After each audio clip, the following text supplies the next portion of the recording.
નમસ્કાર મિત્રો, હું છું દિવ્યેશ ગામિત અને મિત્રો સ્વાગત કરું છું તમારે એક જ નવા વિડીયોમાં। તો કૃપા કરીને હાથ એક જોડીને મારી નમ્ર વિનંતી છે અંધભક્તોને કૃપા કરીને અંધભક્તો આ વિડીયોથી દૂર રહો। તો વોટ્સઅપ યુનિવર્સિટીથી જે જ્ઞાન લઈને આવ્યા છે અંધભક્તો કમેન્ટમાં ના કરતો તો વિડીયોને પૂરા જોજો। તો મિત્રો સંગળમાં જે રામકથા ચાલવામાં આવી હતી ત્યાં આમંત્રિત કર્યા હતા હર્ષ સંઘવી અને મોરારી બાપુને, જે ધર્મ પરિવર્તન જે કે ખ્રિસ્તી ધર્મને જે જબરજસ્તી કંઈ ધર્મ પરિવર્તન કરાવે છે એ ટિપ્પણી એ લોકોએ અનુવાદ કરી હતી। એ વિડીયોમાં એ સોશિયલ મીડિયા પર કાફી વધારે વિડીયો શેર થઈ રહ્યો છે અને રેન્કમાં પણ વધારે ચાલી રહ્યો છે। તો મિત્રો સોશિયલ મીડિયા અને ઇન્સ્ટાગ્રામ પર એક વિડીયો ખૂબ જ વાયરલ થઈ રહ્યો છે, જે સોંગઢમાં જે રામકથા કરવામાં આવી હતી ત્યાં મોરારી બાપુને અને હર્ષ સંઘવીને પણ ઇન્વાઇટ કરવામાં આવ્યા હતા। ત્યાં એ બંનેને એવું કહેવું છે કે ખ્રિસ્તી લોકો જે છે હિન્દુ લોકોને ધર્મ પરિવર્તન કરાવે છે કે આદિવાસી ભાઈઓને ધર્મ પરિવર્તન જબરજસ્તી કરવામાં આવે છે। તો ભાઈએ એકવાર આ વિડીયો જોઈ લે પછી આપણે વાત કરીએ આગળ આ વિડીયોની। તો મિત્રો તમે આ વિડીયો જોઈ શકો છો।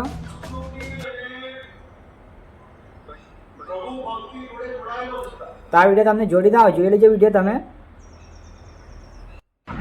આપણો આદિવાસી વિસ્તાર એટલે સંસ્કૃતિ અને પ્રભુ ભક્તિ જોડે જોડાયેલો વિસ્તાર, પરંતુ આવા ભોળા ભાલા આદિવાસી ભાઈ બહેનોને ખાસ કરીને ધર્મ પરિવર્તનના વિષયની અંદર જો કોઈ બી પ્રકાર કોઈ બી ગામમાં જો ખોટી રીતે વસાવવામાં આવશે તો સરકારી અને કાયદાકીય સકંજામાંથી છૂટવાની બારી નહીં બચે તે પ્રકારના પગલાં લેવામાં આવે।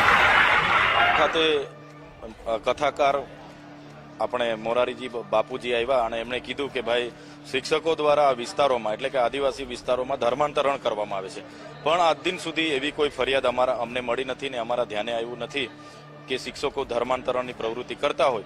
પણ મોરારજી દેસાઈ બાપુ પર કોઈ આવા પુરાવા હોય તો ચોક્કસ સરકારને આપે, જાહેર કરે એવી અમે માંગ કરીએ છીએ। 1970, 80 અને 90ના દાયકામાં એ લોકો આદિવાસી વિસ્તારોમાં આવ્યા અને ત્યાં પોતાની સંસ્થાઓ દ્વારા શૈક્ષણિક સંસ્થાઓ, આરોગ્યની સંસ્થાઓ અને કેટલીક આદિવાસીઓની ઉત્થાનની પ્રવૃત્તિ એમણે કરી। એને ધ્યાને રાખીને કેટલાક આદિવાસી લોકો આકર્ષાયા અને ખ્રિસ્તી ધર્મ એમણે અપનાવ્યો છે। ત્યારે અમારા ધ્યાને આજ દિન સુધી એવી કોઈ પ્રવૃત્તિ કે કોઈ દબાણથી ધર્માંતરણ કરતું હોય એવી આવી નથી। ત્યારે હર્ષ સંઘવી અને મોરારી બાપુને મારે આટલું જ કહેવું છે, તમે લોકો આદિવાસી છો, તમે એક વાત સાબિત કરી બતાવો કે આદિવાસી ભાઈઓને આદિવાસી બહેનોને જે ખ્રિસ્તી લોકો છે જબરજસ્તી કન્વર્ટ કરે છે ખ્રિશ્ચનમાં અને જબરજસ્તી ખ્રિસ્તી બનાવે છે। કઈ સબૂત છે તમારી પાસે કે હવામાં તમે વાતો વોટ્સએપ યુનિવર્સિટીથી વાતો લઈને આવ્યા છો અને આ રામકથામાં ભાષણ કરો છો? ભારત એ તમારા બાપનું નથી, ભારત એક બિનસાંપ્રદાયિક લોકશાહી દેશ છે, જે હર કોઈ વ્યક્તિને પોતપોતાના ધર્મ પાળવાનો અધિકાર છે, જે સંવિધાન શીખવે છે ને સંવિધાનમાં વાત કહેવામાં આવી છે જે અને ભારતના દરેક વ્યક્તિને, દરેક નાગરિકને હક છે કોઈ પણ ધર્મમાં એ જોડાઈ શકે છે। હું પોતે ગામડામાં રહું છું, તાપી જિલ્લામાં રહું છું। અહીંયા ખ્રિસ્તી, હિન્દુ કે અન્ય ધર્મના લોકો હળી મળીને રહે છે, તો કૃપા કરીને આ લોકોને તમે તોડવાની વાત ના કરો તો બહેતર છે। હું જ્યાં નોકરી કરું છું, જ્યાં જોબ કરું છું, ત્યાં હિન્દુ પણ છે, ખ્રિસ્તી પણ છે અને મુસલમાન છે। ત્રણેય કાસ્ટના લોકો, ત્રણેય રિલિજન્સના લોકો જે છે હળી મળીને કામ કરે છે અને હળી મળીને રીતે રહે છે, એક તંત્ર થઈને લોકો અહીંયા રહે છે। તો કૃપા કરીને એ લોકોને અલગ અલગ કરવાની વાતો ના કરે તો કૃપા કરીને તમારા માટે પણ બહેતર હશે। જે દિવસે હિન્દુ, મુસ્લિમ, ખ્રિસ્ત, શીખ, ઈસાઈ કરશું તે દિવસે આ જે દેશ છે, આ જે સ્વતંત્રતા લોકોને મળી છે એ છીનવાઈ જશે અને જે રાજકીય નેતાઓ છે એ દબાણ કરશે અને ચોમાસામાંના દેડકાઓની જેમ નીકળી પડેલા છે હિન્દુ, ખ્રિસ્તી, મુસલમાન કરીને આ જે નેતાઓ છે નેતાગીરી કરે છે અને લોકોને લડાવવાની પ્રયાસ કરી રહી છે। ખતરામાં દેશ નથી પણ આ નેતાઓ જે છે નેતાની ખુરશી ખતરામાં છે। તો કૃપા કરીને મારા ભાઈઓ અને બહેનોને વિનંતી છે, એકતા મળો, એકતા રહો અને હિન્દુ, મુસ્લિમ કે ખ્રિસ્તી આ કંઈ આપણે અન્ય ધર્મના કંઈ ઝઘડામાં નથી પડવું અને બધાએ શાંતિથી મળીને હળી મળીને રહેવું છે। અને આવા લોકોની વાતોમાં આવીને આજુબાજુ લોકો જોડે કે ફળિયામાંના જોડે સંબંધ બગડાવશો નહીં, કેમ કે આપણે જ્યારે મદદ પડે છે, કોઈની જરૂરત પડે છે, કોઈ હોસ્પિટલમાં હોય છે, કંઈ અન્ય જરૂરત પડે છે, તો આપણને આ મંત્રીઓ કે કંઈ આ બાબાઓ આપણને સહકાર નથી આપવામાં આવતા, કે આપણને હોસ્પિટલમાં મળવા નથી આવતા, કે આપણે ત્યાં સુધી પહોંચાડવા નથી આવતા. તો કૃપા કરીને આપણા જો આ ફળિયામાં રહે છે, આપણા આજુબાજુના આસપડોશી લોકો છે, એ લોકો જ્યારે સહકારથી રહો, હળીમળીને રહો. આપણા આજુબાજુ ફળિયામાં છે, આપણા ઘરની આજુબાજુમાં ખ્રિસ્તી લોકો પણ રહે છે, હિન્દુ લોકો પણ રહે છે, પણ કોઈ દિવસ આવું નથી કરતા કે તું ક્રિશ્ચિયન છે કે તમારી જોડે આવું થાય, કે હિન્દુ છે કે તમારી જોડે આવું થાય. તો કૃપા કરીને મારે તમામને કહેવું છે, બધા લોકો હળીમળીને રહો અને આવા લોકોની વાતોમાં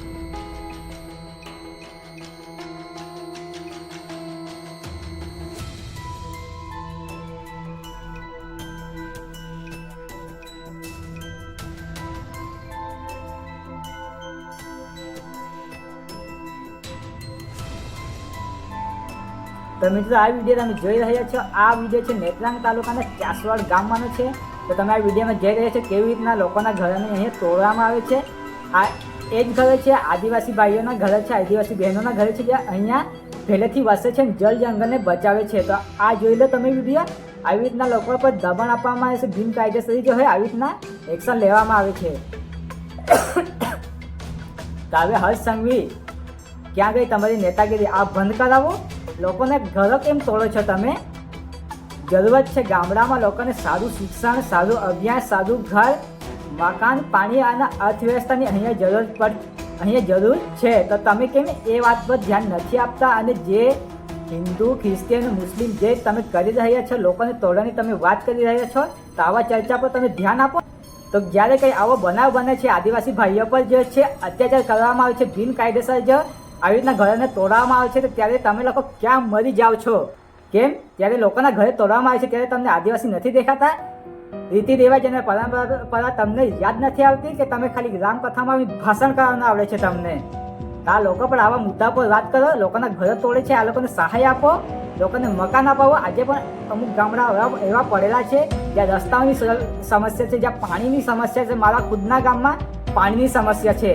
આવા પાણીની સમસ્યાને રસ્તાને તમે હલ કરો, સારું શિક્ષણ મળે એવી તમે વાત કરો, પણ આવા મુદ્દા પર તમારું તો મોડું જે સિવાય જાય છે.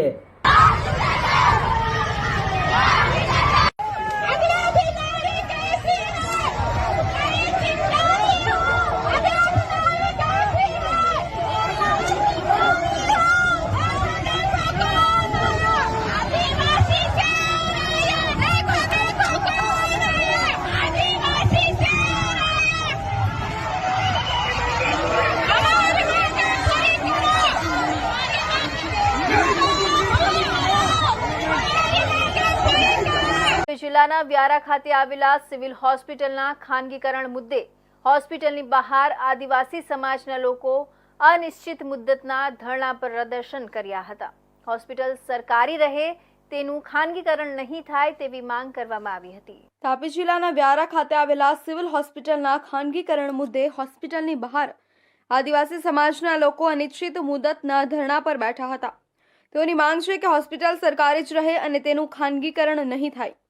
તાપી જિલ્લાના વ્યારા ખાતે આવેલા જિલ્લાની સિવિલ હોસ્પિટલ તેમજ નવી મેડિકલ કોલેજના ખાનગીકરણને લઈ સરકાર દ્વારા નક્કી કરવામાં આવ્યું છે, જેને લઈ અગાઉ સરકારમાં રજૂઆત કરવામાં આવતા ખાનગીકરણ નહીં કરવા અંગે મૌખિક જણાવવામાં આવ્યું હોવાનું આગેવાનો દ્વારા જણાવવામાં આવ્યું હતું, પરંતુ ખાનગીકરણ મુદ્દે ફરી આંદોલનના એંધાણ થયા છે.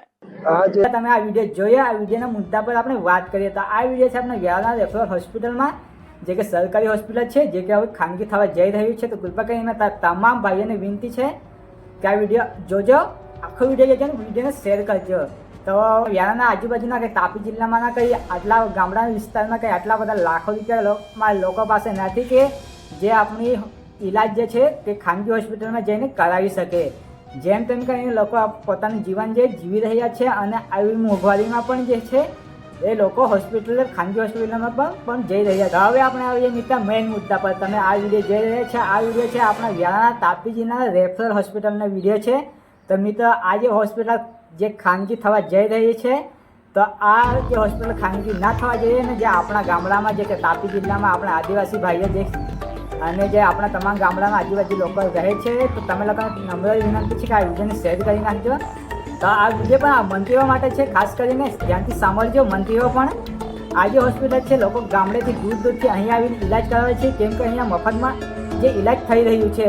અને જો આ ખાનગી હોસ્પિટલ થઈ જશે તો લોકોને અહીંયા પૈસા ભરવામાં આવે છે અને આપણા ગામડામાં મધ્યવર્ગીય લોકો અહીંયા વસવાટ કરે છે. અહીંયા તાપી જિલ્લાના નહીં લોકો અમુક લોકો જે છે નંદુરબાર નવાપુરથી બી અહીંયા આ જનરલ હોસ્પિટલમાં આવે છે.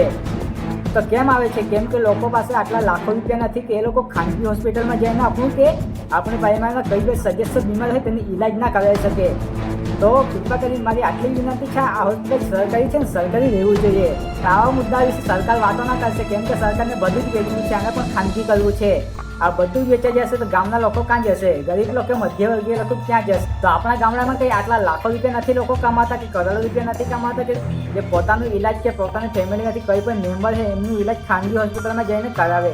કેમ કે ગામમાં આટલા રૂપિયા નથી, લોકો પાસે એટલા રૂપિયા નથી. લોકો જેવી તેવી રીતે મજદૂરી કરીને જીવન જે પોતાની જીવી રહ્યા છે તેમાં આ હોસ્પિટલમાં સરકારીમાંથી જ ખાનગી કરવા જઈ રહ્યા છે. આપણા ઘરમાં કઈ મહિલા હોય જે કંઈ પ્રેગ્નેન્ટ જે કંઈ આપણા ઘરમાં કે આપણા પરિવારમાં કઈ સ્ત્રી પ્રેગ્નન્સી હોય જે કે પ્રેગ્નેન્ટ હોય જે કે ગર્ભવતી હોય એને હોસ્પિટલમાં લઈ જવામાં આવે છે. તો ખાનગી હોસ્પિટલમાં જે 30 થી 40 હજાર કે એનાથી વધુ પણ રૂપિયા ખર્ચાઈ જાય છે. તો તે લોકો પાસે જેની પાસે પૈસા નથી તે લોકો ક્યાં જશે? આવી જ રીતના હોસ્પિટલ બી પ્રાઇવેટ થઈ જશે તો લોકો ક્યાંથી પૈસા કાઢશે ને ક્યાંથી જે આવી રીતના ઇલાજ કરશે? એનો જવાબ તો સરકાર આપશે નહીં. આવા મુદ્દાઓ પર સરકાર વાત કરવી જોઈએ. SC/ST मुर्दाबाद मुर्दाबाद मुर्दाबाद SC/ST मुर्दाबाद मुर्दाबाद मुर्दाबाद एक ही नारा एक ही नाम जय श्री राम एक ही नारा एक વિડીયો જોયો તમને? આ વિડીયો આપણા ગુજરાતમાં છે, હિંમતનગરના બજારમાં વિડીયો છે, જ્યાં ભાજપાના લોકો જે રેલીમાં જે SC/STના મુર્દાબાદના નારા લગાવી રહ્યા છે. તો આવું જ આપણા ગુજરાતમાં થતું હશે. તો આપણા આદિવાસી ભાઈઓને આપણા ગામના લોકોને આવી રીતના દબાવવામાં આવે છે અને લોકોને તોડવાની આ લોકો કોશિશ કરી રહ્યા છે. તો કૃપા કરીને આવા ભાજપાઈ લોકોને આવા નેતાના ચક્કરમાં ના પડે, જેથી કે આપણા લોકોને આપણા ફળિયામાં કે આપણા ઘરની આજુબાજુમાં કે આપણા વિસ્તારના લોકોમાં આપણું ઇમેજ પણ ખરાબ થાય, એ લોકો જે રહેવાનું પણ બગડે. આવા લોકોના ચક્કરમાં ના પડો. આવા આપણે જીવનની જરૂર નથી. એટલે આપણે એકતા આપણી તાકાત છે, આપણને કંઈ તોડી ના શકે ને આપણને કંઈ દબાવી ના શકે. આ આપણા ફળિયામાં કે આપણા વિસ્તારમાં કે આપણા ગામડામાં જરૂર છે, એજ્યુકેશનની જરૂર છે. જે તમે અહીંયા ટોપ 10 શક્તિશાળી દેશ છે જેમાં આપણું ઇન્ડિયાનું પણ નામ નથી. આવા અંધભક્તોના લીધે આપણા દેશ પણ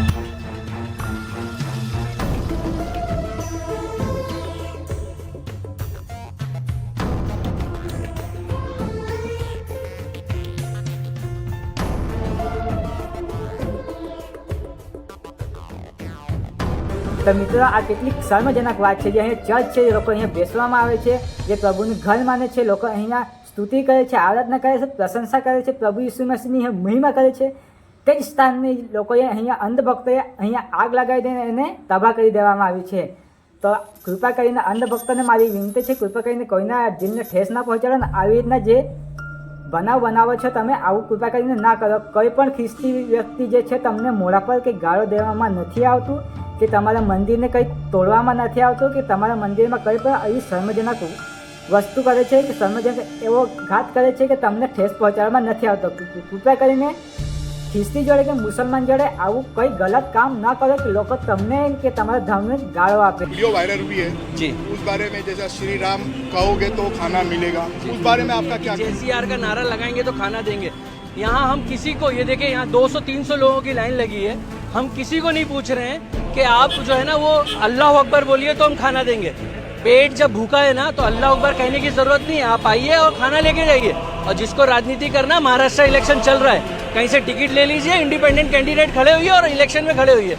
ये जगह जो है दुख और तकलीफ की है. यहाँ लोग दुख और तकलीफ में आते, कोई शौक से नहीं आते. અચ્છા, આ ભાઈને આ ભાઈ મુસલમાન ભાઈ છે, આ ભાઈ નથી કહેતા કે તમે જય શ્રી રામ બોલો તો જ તમને જમવાનું આપવામાં આવશે કે તમે અલ્લાહુ અકબર બોલો કે તમે ત્યારે તમને જમવાનું આપવામાં આવશે.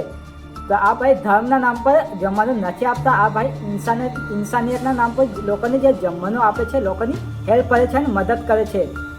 આમાં મેટર નથી કરતું કે તમે કોઈ પણ રિલિજિયસને ફોલો કરે છો કે તમે કઈ ધર્મના છો, હિન્દુ છો, ક્રિશ્ચિયન છો કે મુસ્લિમ છો. વાત આવે છે ઇન્સાનિયતની. આપણે બધા માણસો છે, આપણે બધા એકતા થવાની જરૂર છે, એકતા થઈને આપણે રહેવાની જરૂર છે.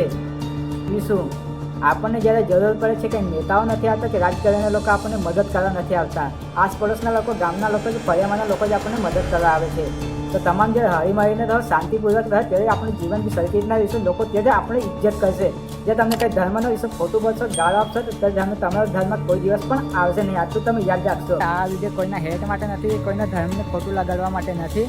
તો કૃપા કરીને આ વિડીયોને લાઈક કરો, શેર કરો અને આપણી ચેનલને પણ સબસ્ક્રાઈબ કરી નાખજો. આપણે મળીએ કંઈ નવા વિડીયોમાં, નવા કંઈ બ્લોગમાં અને નવા કંઈ અન્ય વિડીયોમાં આપણે મળશું. તો ચાલો, બાય બાય, ટેક કેર.